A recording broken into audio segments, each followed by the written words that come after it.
Hello everyone, I am Matt Williamson. How you doing? Beautiful weekend here. Hope everyone had a good one. We're going to talk a little Steelers schedule stuff. How about that? So, this upcoming year, I got some more details I think you're going to, I was going to say but that might be a extreme. You're going to be fine. You'll find interesting. So first of all, the AFC teams, there's 17 games. I think you guys know that. 8 of them are home for the AFC teams this year. 9 on the road. That flops every year. The schedule creators are smart.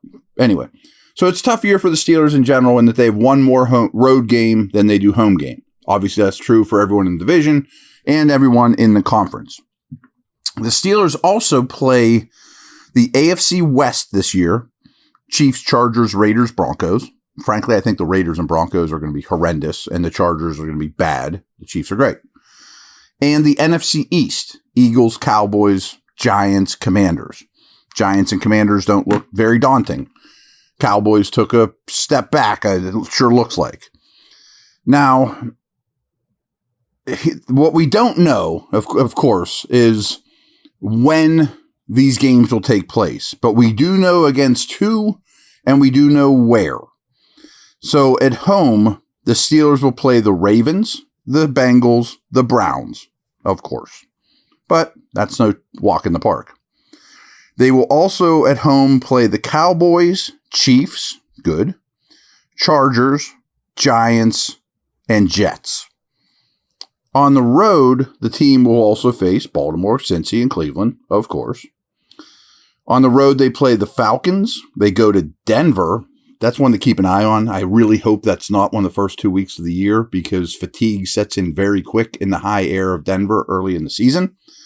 They also go to Indy, Vegas, bet some of you will be there, Philly, which they never win at, by the way, and Washington. So that's what we know about the schedule. Okay, probably a lot of you are like, I kind of already knew that, Matt. I mean, like, what's this information came out a little while ago.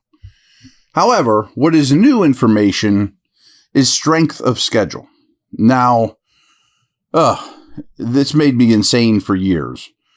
But strength of schedule generally used to be, well, let's figure out everyone's winning percentage from last year. You know how fast the NFL changes from year to year? Like playing the Jets last year without Aaron Rodgers is a heck of a lot different than if you get him on opening day this year with Aaron Rodgers. I mean, last year's win percentages for this exercise, strength of schedule, is so unbelievably meaningless that I can't believe it took people as long as it did to come up with a better method. But Warren Sharp did. He's very good at what he does. Sharp is an analytic stud. He is a heavy betting guy. That's his background, and he does really well. And I listen to his podcasts. I subscribe to his site. I bet him a few times. He's really, really good. But wisely, Sharp came up with this idea for strength of schedule, which doesn't become available until about this time of year and will slightly change after the draft and as trades are made. Like, for example, when Stephon Diggs got traded from the Bills to the Texans, the Bills went down, the Texans went up. And what I'm referring to is forecasted win totals from Vegas. So hypothetically, I think the Steelers are right around 8.5 or 9. If you were to bet in Vegas, that's their line. So all those teams I mentioned to play the Steelers are scheduled to play a 8.5 or 9 win team. If the Patriots are the worst in the league and they have a 4-win projection in Vegas, well, that makes your schedule a lot easier if you play New England, for example, or if Kansas City's is at 14. I mean, I'm talking about extremes. Well, that makes it really, really difficult. So with that information, Warren puts together who has the easiest and strongest strengths of schedule based on your opponent's projected win totals. People in Vegas know a thing or two. And they do slightly change. I mean, the draft will influence it a little up until opening day. So, strangely, looking at the division, the Bengals have the 6th easiest schedule in the league.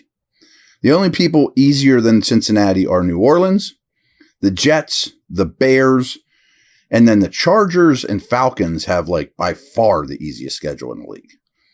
Now, that doesn't, they came in fourth, so their last place opponents are going to be a little easier than the other teams, but they still play the rest of the division. So also within the division, the Ravens have the 29th easiest schedule, or fourth hardest if you want. The Browns have the third hardest schedule. And what you've been waiting for, the Steelers have the hardest schedule in the league. And it's pretty clear. I mean, the New England has the 31st easiest schedule. So the four hardest schedules in the league are the Steelers at 1, the Patriots at 2, the Browns at 3, and then a little gap with the Ravens. Part of me wants to put a buck down that the Patriots end up with the first overall pick in the draft. But that aside, your Steelers, a lot of it based on Chiefs, Eagles, Cowboys, the division, 6 division games, has by projected win totals the most difficult schedule in the entire league. I was a little shocked by that, because I didn't know those names of the teams they're playing. But maybe the Jets are supposed to be a lot better. The Colts should be a lot better, I mean, and there aren't any layup games, really. I mean, you would think you beat the Raiders. It's in their building. You'd think you beat Denver. It's in their building. Washington and the Giants. Okay. But there's not a lot of layups. So I guess that's where it really comes down to the Steelers having the hardest schedule in the entire league. BetOnline continues to be your number one source for all your basketball wagering needs, including pro and college hoops throughout the year. With up-to-minute odds, stats, and trends, you can follow your favorite team's path to the playoffs with in-game live betting, contests, and all the best player props. Experience the world's best wagering platform anytime from your desktop or your mobile devices. Head to BetOnline today to become part of the team, and remember to use promo code BLEAV, capital B, L-E-A-V, for your 50% welcome bonus on your first deposit. Bet online, the game starts here.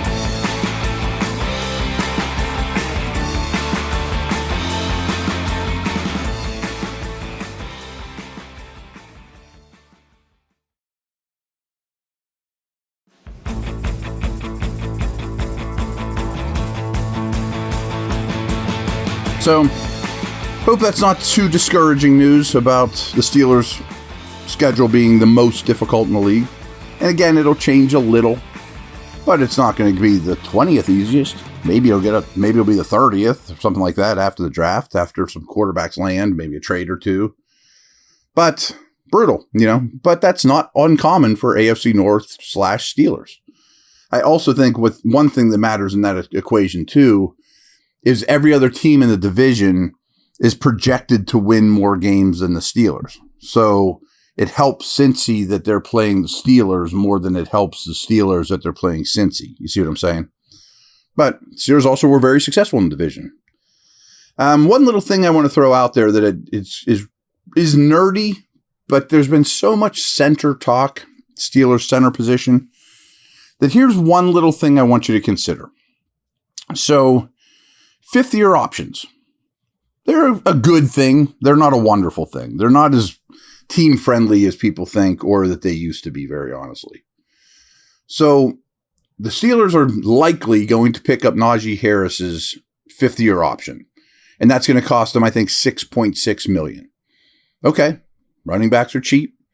That's a nice perk for taking a running back in the first round because that fifth-year option isn't really that nasty. It's like, if he's a pretty solid player like Najee, but not a superstar, I'll tack on one more year's contract at 6.6. That's not bad. Okay, cool. Well, there is some issues that the NFL, I think, just screwed up, to be honest with you. If you are picking up an offensive lineman's fifth-year option, and that's where they screw up, it should be tackles versus interior, because those guys are paid very differently. Although interior offensive line contracts, etc., are going up like crazy, especially this past offseason. So if you are to pick up an interior offensive lineman's fifth-year option, it's the same as a tackle. So any offensive lineman, and I should have this in front of me, but I'm almost sure this year that number's around $18 million. way different than the Najee number. Now, again, that's 4 years down the road. But what I'm saying here is if the Steelers were to take JPJ or Barton in the first 32 picks, no matter where you pick, chances are you're not going to pick up their fifth-year option, even if they're great. You know what I mean? Like, back to Najee. People kill the Steelers for, should have taken Creed Humphrey there, you know? Okay, there's a great argument. But would you be picking up Creed Humphrey's fifth-year option now for tackle money and making him like the highest paid center in the league? Maybe, but he's also one of the best centers in the league, but you're paying him tackle money. Tyler Linderbaum from the Ravens. It's a mid-first round pick. I think he's their best lineman. I think he's been tremendous for them, but it's going to be a difficult discussion to pick up his fifth-year option or not. So what I'm saying is if you were to draft a center in the first round, the first couple years don't matter, of course, but it gets to fifth-year option time really quick. You know, like next year, are the Eagles going to pick up Kenny Pickett's fifth-year option? I mean, they have to make that decision 1 year from now. Stuff happens quick in the league. Chances are, if you really do draft an interior offensive lineman, the fifth-year option is basically off the table. I mean, you'd have to be Webby, Dirt, Pouncey. You know what I mean? Like, you would really have to be awesome, like a Linderbaum or a Creed Humphrey, to even consider it. So it's a dumb loophole in the fifth-year option situation in the league that maybe they'll switch next collective bargaining agreement, but doesn't help the Steelers. So keep that in mind when the team, particularly your Steelers, would use a first-round pick on a center or guard. Because people like to say, well, yeah, we got that guy for 5 years all locked up. Kinda, but not really. You know, I mean, that's one of the benefits of a tackle, because if a tackle goes on the open market, like Chukwuefor isn't great, but he got money. A year from now, if Dan Moore's on the open market, he's going to get money. I mean, just tackles don't grow on trees.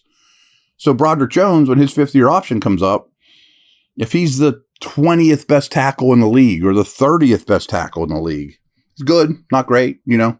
You still probably pick it up because it's cost effective. But if you draft a center and he's the 8th best center in the league, you probably don't. So just something to think about. And trust me, front offices and Omar Khan are all over this. Over and out. Take care.